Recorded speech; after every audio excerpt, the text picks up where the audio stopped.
हजरत ख्वाजा मोइनुद्दीन चिश्ती रहमतुल्लाह अलैह और आना सागर झील का वाकया। एक बार हजरत ख्वाजा मोइनुद्दीन चिश्ती रहमतुल्लाह अलैह इस्लाम का पैगाम फैलाने की नियत से अपने कुछ मुरीदों के साथ अजमेर शरीफ के एक स्थान पर तशरीफ लाए। जिस मुकाम पर हजरत ख्वाजा मोइनुद्दीन चिश्ती रहमतुल्लाह अलैह ने कयाम किया, वहाँ के करीब ही एक बड़ा तालाब था जिसे स्थानीय हिंदू लोग आना सागर कहते थे। उस दौर में इस तालाब की वुसअत और पवित्रता के कारण हिंदू समाज में इसका बहुत एहतराम किया जाता था। उनका यह अकीदा था कि जो शख्स दिन भर गुनाह करने के बाद इस तालाब में गुस्ल स्नान करता है, उसके तमाम गुनाह धुल जाते हैं। इसी वजह से वे इस तालाब को हमेशा दियों से सजाए रखते थे। कहा जाता है कि इस तालाब में हर रात दिए जलाने के लिए तकरीबन 3 मन तेल की जरूरत होती थी। तालाब की पवित्रता के कारण वहाँ सभी हिंदुओं को दाखिल होने की इजाजत नहीं थी। सिर्फ आला तबके के ब्राह्मण ही वहाँ गुस्ल कर सकते थे और तालाब के पानी को छू सकते थे। उनका यह मानना था कि अगर ब्राह्मणों के अलावा कोई और तालाब के पानी को छू ले तो पानी नापाक हो जाएगा। हजरत ख्वाजा मोइनुद्दीन चिश्ती रहमतुल्लाह अलैह और उनके मुरीद लंबे सफर से थके हुए थे। कुछ देर आराम फरमाने के बाद जब नमाज का वक्त हुआ तो ख्वाजा मोइनुद्दीन चिश्ती रहमतुल्लाह अलैह ने हजरत बख्तियार काकी रहमतुल्लाह अलैह को अजान देने का हुक्म दिया। हुक्म पाकर हजरत बख्तियार काकी ने अजान देना शुरू किया। उस वक्त हिंदुस्तान में तौहीद का पैगाम और अजान के अल्फाज किसी ने नहीं सुने थे। जब लोगों ने पहली बार अजान के अल्फाज सुने तो उनके दरमियान हलचल मच गई। लोग अपने घरों से बाहर आकर एक दूसरे से कहने लगे, ये फकीर लोग कहाँ से आ गए और ये क्या पढ़ रहे हैं।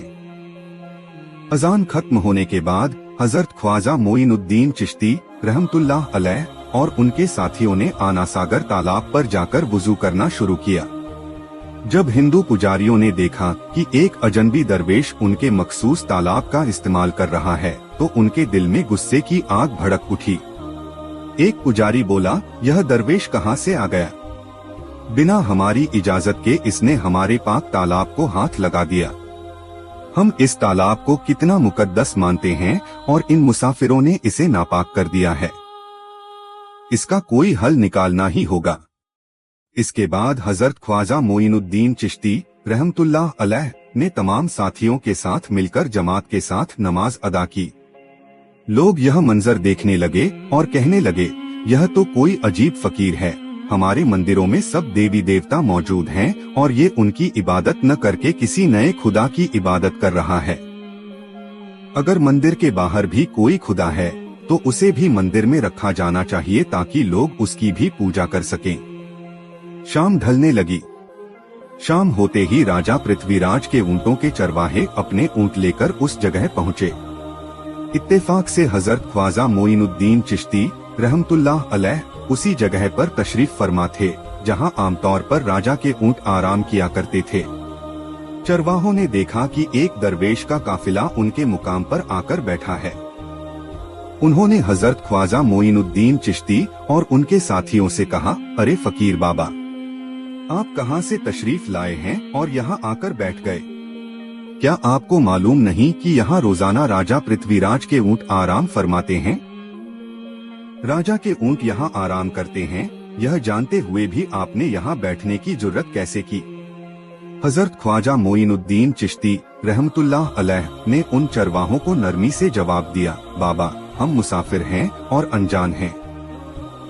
हमें मालूम नहीं था कि इस मुकाम पर राजा के ऊंट आराम करते हैं।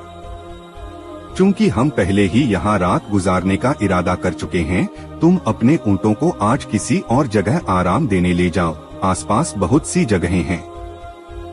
हजरत ख्वाजा मोइनुद्दीन चिश्ती रहमतुल्लाह अलैह का जवाब सुनकर पृथ्वीराज के चरवाहे बोले, फकीर की हिम्मत तो देखो। कहता है कि राजा के ऊंटों को कहीं और ले जाएं और खुद यहाँ बैठे रहेंगे। फकीर बाबा, यह तो हरगिज मुमकिन नहीं है। राजा के ऊंट अपने ही मुकाम पर बैठेंगे। यह कहकर चरवाहों ने हजरत ख्वाजा मोइनुद्दीन चिश्ती और उनके साथियों को वहां से उठाने के लिए दुर्व्यवहार करना शुरू कर दिया। हजरत ख्वाजा मोइनुद्दीन चिश्ती रहमतुल्लाह अलैह बहुत ही सरल स्वभाव के थे। जब उन्होंने देखा कि चरवाहे दुर्व्यवहार कर रहे हैं तो उन्होंने बख्तियार काकी रहमतुल्लाह अलैह से कहा, बख्तियार, हम यहाँ बैठकर क्या करेंगे? जब राजा के ऊँटों को यहीं बैठाना है तो रहने दो। ऊँट यहीं बैठें, हम यहाँ से जा रहे हैं। यह कहकर हजरत ख्वाजा मोइनुद्दीन चिश्ती रहमतुल्लाह अलैह अपने साथियों के साथ वहाँ से चले गए। अगली सुबह जब ऊँटों को फिर से चरागाह में ले जाने का समय आया तो चरवाहे ऊँटों को उठाने की कोशिश करने लगे, लेकिन बार बार कोशिश के बावजूद वे ऊँटों को उठा नहीं सके, क्योंकि अल्लाह के वली हजरत ख्वाजा मोइनुद्दीन चिश्ती ने कहा था कि ऊँट यहीं बैठेंगे। अल्लाह रब्बुल आलमीन ने उनकी यह दुआ कबूल कर ली थी और ऊँटों को आदेश दिया था कि जब तक मोइनुद्दीन चिश्ती खुद नहीं कहेंगे तब तक वे यहीं बैठे रहेंगे। इसके बाद चरवाहे पृथ्वीराज के पास पहुँचे और हाथ जोड़कर निवेदन किया, महाराज, हमने बहुत कोशिश की लेकिन आपके ऊँटों को उनके स्थान से नहीं उठा सके और उन्हें चरागाह में घास चराने नहीं ले जा पा रहे हैं। राजा पृथ्वीराज ने आश्चर्य से पूछा, क्या ऊँटों को कोई बीमारी है जिस कारण वे उठ नहीं पा रहे? चरवाहों ने कहा, महाराज, ऊँट पूरी तरह स्वस्थ हैं, उन्हें कोई बीमारी नहीं है। पृथ्वीराज ने कहा, तो फिर वे अपनी जगह से क्यों नहीं उठ रहे? चरवाहों ने कहा, महाराज, कल उस स्थान पर एक दरवेश बैठे थे। हमने उनके और उनके साथियों के साथ काफी दुर्व्यवहार किया और उन्हें वहां से उठा दिया था। जाते जाते उन्होंने कहा था कि हम जा रहे हैं, राजा के ऊँट यहीं बैठेंगे और उठेंगे नहीं। हमें लगता है कि दरवेश की बद्दुआ के कारण ही ऊँट अपनी जगह से नहीं उठ पा रहे हैं। तब पृथ्वीराज ने हुक्म दिया, अच्छा, जाओ और उस दरवेश को मेरे पास ले आओ। जब हजरत ख्वाजा मोइनुद्दीन चिश्ती रहमतुल्लाह अलैह पृथ्वीराज के दरबार में पहुँचे तो पृथ्वीराज ने उनसे पूछा, ए दरवेश, आपने मेरे ऊँटों को क्यों पंगु बना दिया है? मेरे ऊँट भूखे मर रहे हैं, कृपया अपना जादू उनसे हटा लें। पृथ्वीराज की बात सुनकर हजरत ख्वाजा मोइनुद्दीन चिश्ती मुस्कुराते हुए बोले, हे अल्लाह के बंदे, हम मुसलमान हैं और मुसलमान कभी जादू नहीं करते। तुम्हारे ऊँटों को मैंने नहीं बल्कि इस संसार के पालनहार महान अल्लाह रब्बुल आलमीन ने बैठाया है। उनकी आज्ञा से ऊँट बैठे हैं और उनकी आज्ञा से ही उठेंगे। लेकिन मैं उस सर्वशक्तिमान से प्रार्थना कर सकता हूँ कि वह तुम्हारे ऊँटों को उठने की अनुमति दे। हजरत ख्वाजा मोइनुद्दीन चिश्ती रहमतुल्लाह अलैह की दुआ करते ही चरवाहों ने देखा कि ऊँट अपनी जगह से उठकर चरागाह की ओर बढ़ने लगे। यह दृश्य देखकर चरवाहे चकित रह गए और हजरत ख्वाजा मोइनुद्दीन चिश्ती रहमतुल्लाह अलैह की करामात की खबर पूरे अजमेर में फैल गई। जैसे जैसे हिंदुओं के बीच हजरत ख्वाजा मोइनुद्दीन चिश्ती की करामात की बातें फैलने लगीं और इस्लाम की महानता उनके सामने प्रकट होने लगी, मंदिर के पुजारी भयभीत हो गए। वे सोचने लगे कि अगर यही चलता रहा तो सभी हिंदू मुसलमान बन जाएंगे। तब वे पृथ्वीराज के पास पहुँचे और निवेदन किया कि इस दरवेश को यहाँ से भगा दें। पुजारियों ने कहा कि यह दरवेश हर दिन 5 बार हमारे पवित्र तालाब में हाथ लगाकर उसे अपवित्र कर रहा है।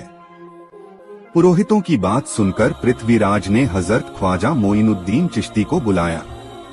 जब वे दरबार में पहुँचे तो पृथ्वीराज ने कहा, ए दरवेश, हम देख रहे हैं कि आप हमारे पवित्र तालाब को अपने अपवित्र हाथों से खराब कर रहे हैं। आप तुरंत हमारे देश से चले जाएं। हजरत ख्वाजा मोइनुद्दीन चिश्ती ने कहा, बाबा, हम लोग तो केवल वुरू करते हैं, नहाते नहीं। अगर पूरी देह के स्पर्श से आपके तालाब का पानी खराब नहीं होता तो केवल हमारे हाथ और चेहरे के पानी से तालाब अपवित्र कैसे हो सकता है? पृथ्वीराज ने कहा, वे सभी लोग हमारे धर्म के हैं, जबकि तुम लोग कहीं और से आए हो। तुम हमारे धर्म के नहीं हो, इसलिए तुम्हारे हाथ लगाने से हमारा तालाब अपवित्र हो जाता है। तब हजरत ख्वाजा मोइनुद्दीन चिश्ती ने कहा, अच्छा बाबा, हम अब आपके तालाब के पानी को हाथ नहीं लगाएंगे, लेकिन हमें पानी की जरूरत है तो हम चाहते हैं कि केवल एक बर्तन में पानी ले लें। पृथ्वीराज ने कहा, ठीक है, तुम पानी ले सकते हो, लेकिन तुम्हारा बर्तन तालाब में लगे, तुम्हारे हाथ नहीं। हजरत ख्वाजा मोइनुद्दीन चिश्ती रहमतुल्लाह अलैह ने अपने मुख्य खलीफा बख्तियार काकी रहमतुल्लाह अलैह से कहा, बख्तियार जाओ और राजा के तालाब से एक बर्तन में पानी ले आओ। बख्तियार काकी ने हजरत ख्वाजा मोइनुद्दीन चिश्ती के आदेश का पालन करते हुए आना सागर से पानी लेने गए।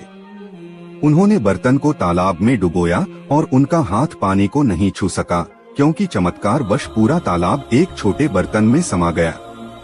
आना सागर पूरी तरह से सूख गया और उसकी तली में केवल सूखी रेत दिखाई देने लगी। जब पुरोहितों ने देखा कि उनके पवित्र तालाब में एक भी बूंद पानी नहीं बची है, तो वे घबराते हुए राजा पृथ्वीराज के पास गए और बोले, महाराज, उस दरवेश ने हमारे पूरे तालाब का पानी ले लिया है। अब हमारे पवित्र तालाब में एक बूंद भी पानी नहीं है। पृथ्वीराज गहरे विचार में पड़ गए।